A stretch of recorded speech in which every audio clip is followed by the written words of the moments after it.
This is Miss Monson from Shady Brook, and this video is an explanation of the math vocabulary words combine, separate, and compare. Now, the chances are that your third grader is like most kids. When solving a word problem, he wants to write down a number sentence and move on. Now, if he can describe what's going on in a problem and why he's using that particular number sentence, that's great. But there are a lot of kids that can't. They pull out the numbers, choose an operation, and often have no idea why they chose it. Combining, separating, and comparing ties into our strip diagrams, which are discussed in 3 separate videos and are important for all 4 operations: adding, subtracting, multiplying, and dividing. Let's start with combining. Combining means that we're putting together 2 or more groups. Their groups could be equal sizes, like if we have 5 groups of 8, or they could be different sizes, like if we had a group of 16 and a group of 25. And if they're different sizes, there can still be more than 2 groups. You could have 5 tennis balls in one can, 3 in another, and 10 in the last. The common thread is that we're putting these groups together to find a whole or a total. When we combine, there are 2 operations we might use. We'll either add or multiply. If our groups are all equal, we can multiply, like 5 times 8. If our groups are different sizes, we'll have to add, like 16 plus 25. We want kids to be flexible in their thinking, so if there were 3 cans of tennis balls, and each can has 3 balls in it, but there's also 1 can with 5 balls, we can add all of those tennis balls, or we can use a mixture of multiplication and addition. When we combine, we can always add, but multiplying lets us get to an answer more quickly. Combining problems are always looking for a total or whole. The next type of problem we'll look at is separating problems. When we know the total of something or how big the whole is, we're usually trying to find out something about a part of it. For instance, we may know that there were 23 pieces of candy, but 7 got eaten, and we want to find out how many pieces are left. Or we may know that there are 24 desks in the classroom in groups of 4, and we want to know how many groups that is. Problems that use separating are all looking for more information about a part of the whole. When we separate, there are 2 operations we might use. We'll either subtract or divide. We'll subtract when our groups are unequal. We can subtract even when there are more than 2 groups.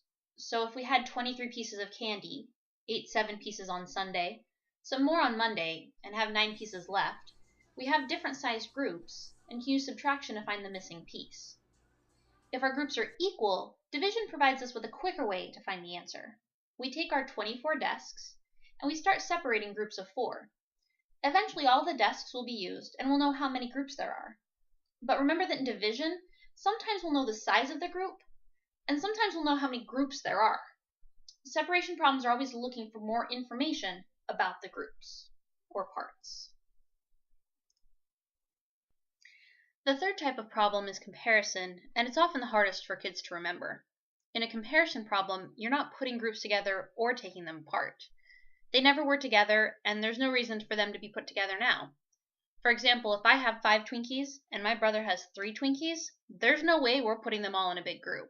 I don't trust him. I'm going to hold on to those Twinkies myself. So if I want to know how many more Twinkies I have than him, and what big sister doesn't, we'll have to compare them. One of the great things about comparing is that we usually do it by subtracting. We'll take my 5 Twinkies, see that his 3 are the same as 3 of mine, but realize that I still have 2 left over, so I have 2 more Twinkies than him. The only time we won't use subtraction in a comparison problem is when we see the word twice or times. And while it does happen in 3rd grade, it doesn't happen that often. You might see this in a problem where Valerie has 3 times as many Pokemon cards as Damien, who has 7. We can't subtract because that would tell us that Damien has more when the problem says that Valerie has more. To find how many Valerie has, we'll have to multiply because she has 3 groups of 7. Now, don't get too comfortable because the words twice and times don't automatically mean we're going to multiply. It could be that Victor has 15 Pokemon cards and Misha has 3 times less. Well, Misha can't have 45 because that would be more than Victor, and it says he has less. To compare Victor and Misha, we have to divide 15 by 3. When we compare, we either subtract or look for the word times. If we see times or twice, we have to decide if it's times more and multiply, or times less. In conclusion, word problems can be grouped into 3 types. combine, where we add or multiply to find a total, separate, where we subtract or divide to find out something about a group or a part, and compare, where we subtract, multiply, or divide depending on the comparison. This is Ms. Monson, and this video explains what combine, separate, and compare mean. If you want more information about solving word problems this way, be sure to watch the videos about strip diagrams.